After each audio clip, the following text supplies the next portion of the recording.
Hello আমার ভালোবাসার প্রিয় বন্ধুরা, আমার নাম নীলা। কোনো এক জ্যোৎস্না রাতে নববধূর সাজে যখন আমি আমার স্বামীর জন্য অপেক্ষা করছিলাম, তখন তিনি ঘরে ঢুকেই আমার প্রতি তার অধিকার প্রতিষ্ঠা করলেন। এরপর কিছু বুঝে ওঠার আগেই তিনি আমার হাত ধরে সজোরে টেনে নিয়ে আমাকে বাথরুমের ভেতরে ঢুকিয়ে দিলেন এবং বাইরে থেকে দরজাটা আটকে দিলেন। সেই রাত থেকে শুরু করে প্রত্যেক রাতেই এটাই আমার সাথে ঘটত। প্রতিদিন রাত হলেই আমার স্বামী আমাকে বাথরুমের ভেতরে বন্ধ করে দিতেন। তিনি কেন এমন করতেন তা আমি জানতাম না। শুধু বাথরুমের ভেতর থেকে আমি ঘরের বিছানার নড়াচড়ার বিশ্রী শব্দ পেতাম। আমার স্বামী কেন আমার সাথে এমন অমানবিক আচরণ করতেন এবং কেনই বা আমাকে বাথরুমে আটকে রেখে বিছানায় ওই ধরনের শব্দ করতেন, তা আমার কাছে এক বিরাট রহস্য ছিল। আমার জীবনের এই মর্মান্তিক কাহিনী শুনলে আপনাদেরও পায়ের তলার মাটি কেঁপে উঠবে। আমার স্বামী পেশায় একজন দন্ত চিকিৎসক ছিলেন। ছোটবেলায় মা মারা যাবার পর বাবা আমাকে অনেক স্নেহ ও যত্নে বড় করেছিলেন। আমি দেখতে খুব সাদামাটা চেহারার ছিলাম, আর সম্ভবত এই কারণেই আমার বিয়ের জন্য বাবাকে প্রচুর যৌতুক দিতে হয়েছিল। আমার মনে হতো আমি যদি দেখতে একটু সুন্দর হতাম তাহলে হয়তো বাবাকে এত বড় বোঝা মাথায় নিতে হতো না। আমার স্বামী একজন ডাক্তার হওয়ায় তার মা আমাকে তাদের বাড়ির বউ হিসাবে গ্রহণ করার জন্য নগদ ৫ লক্ষ টাকা দাবি করেছিলেন। শুধু তাই নয়, ঘরের সমস্ত আসবাবপত্র তিনি চেয়ে নিয়েছিলেন।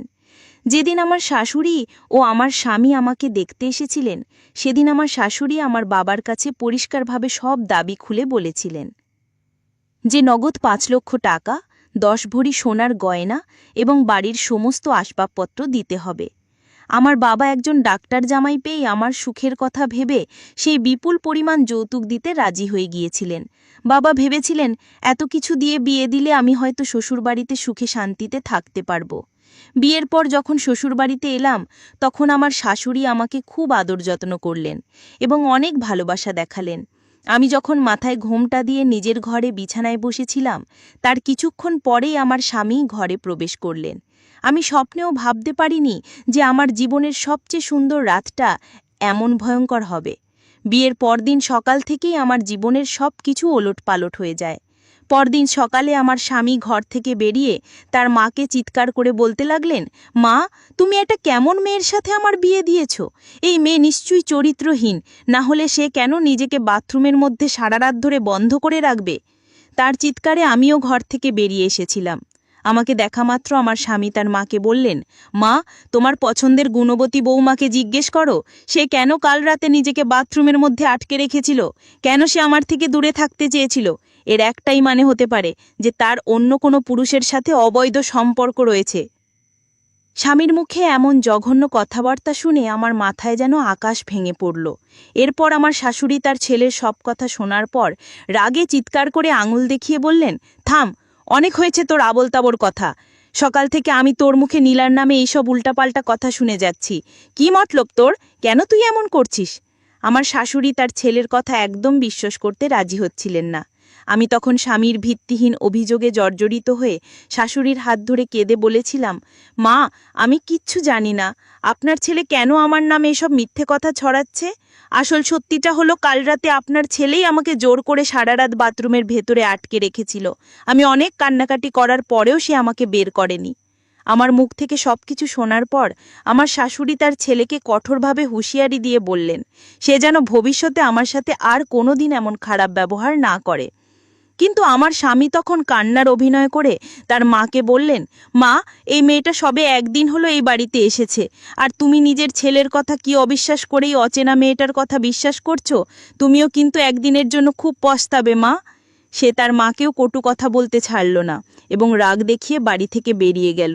আমি তখন শুধু অঝরে কাঁদছিলাম, কারণ বিয়ের পরদিনই যদি স্বামীর কাছ থেকে চরিত্রহীন অপবাদ শুনতে হয়, তাহলে একজন মেয়ের জন্য এর চেয়ে বড় যন্ত্রণা আর কিছুই হতে পারে না। পরদিন সকালেও আমার স্বামী তার মাকে ডেকে এনে একই রকম ঝামেলা শুরু করলেন। তিনি বলতে লাগলেন, মা, তুমি এই কলঙ্কিনী মেয়ের সাথে আমার বিয়া দিয়ে আমার পুরো জীবনটাই নষ্ট করে দিয়েছ। এই মেয়ে তো আমাকে তার ধারে কাছেও আসতে দেয় না। এর মানে হলো এই মেয়ের নিশ্চয়ই কোনো প্রেমিক আছে। তুমিই বলো এমন মেয়ের সাথে আমি বাকি জীবনটা কি করে কাটাবো? আমি তখন শাশুড়ির সামনে সত্যিটা বলতে বাধ্য হলাম।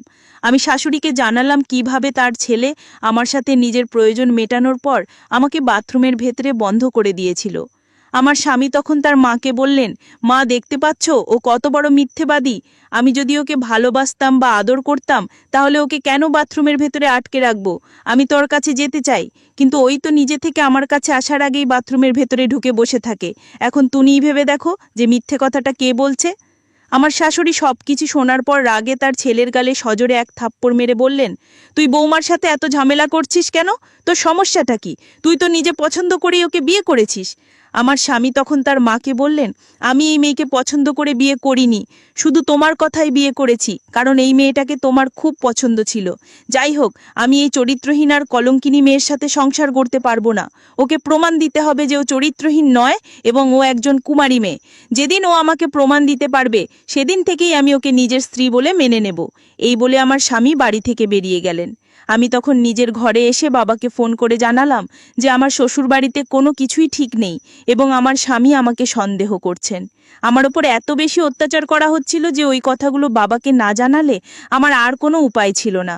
আমার সব কথা শোনার পরে বাবা বললেন, ওদেরকে 5 লক্ষ টাকা দেওয়া বাকি আছে, সেই জন্যই হয়তো তারা এইসব ঝামেলা করছে। বাবা কথা দিলেন যে তিনি খুব তাড়াতাড়ি টাকাটা আমার শাশুড়ি মায়ের হাতে দিয়ে দেবেন।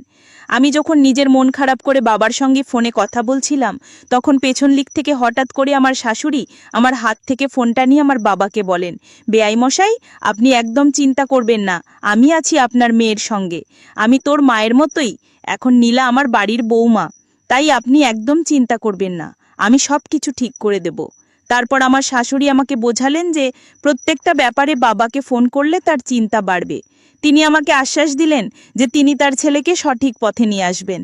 কিন্তু বিয়ের 2 দিন পর আমার সাথে যা হয়েছিল সেটা শুনলে আপনাদেরও চোখ দিয়ে জল পড়বে। সেদিন বিকেলে যখন আমি একাই সোফায় বসে চা খাচ্ছিলাম, তখন আমার স্বামী এসে আমাকে বললেন, নীলা, আমার জন্য 1 গ্লাস ঠান্ডা জল নিয়ে এসো। আর মা কোথায় আছে? আমি তখন বরকে বললাম যে মা তো রান্নাঘরে কিছু রান্না করছেন। তারপর বর বলল, যাও আমার জন্য আগে তাড়াতাড়ি ঠান্ডা জলটা নিয়ে এসো। তারপর আমি চায়ের কাপটা টেবিলে রেখেই দিয়ে তাড়াতাড়ি বরের জন্য ফ্রিজ থেকে 1 গ্লাস ঠান্ডা জল নিয়ে আসি। কিন্তু চা খাওয়ার 15 মিনিট পরেই যেন আমার বমি বমি ভাব হতে লাগলো এবং আমার শরীরটাও যেন ভীষণ খারাপ করছিল। তারপর আমি যখন আর থাকতে না পেরে বাথরুমে গিয়ে বমি করা শুরু করি, তখন আমার শাশুড়ি মা তাড়াতাড়ি রান্নাঘর থেকে আমার কাছে ছুটে আসেন। ঠিক তখনই আমার স্বামী ওখানে দাঁড়িয়ে তার মাকে বলতে শুরু করলেন যে, মা, আমি তোমাকে কি বলেছিলাম?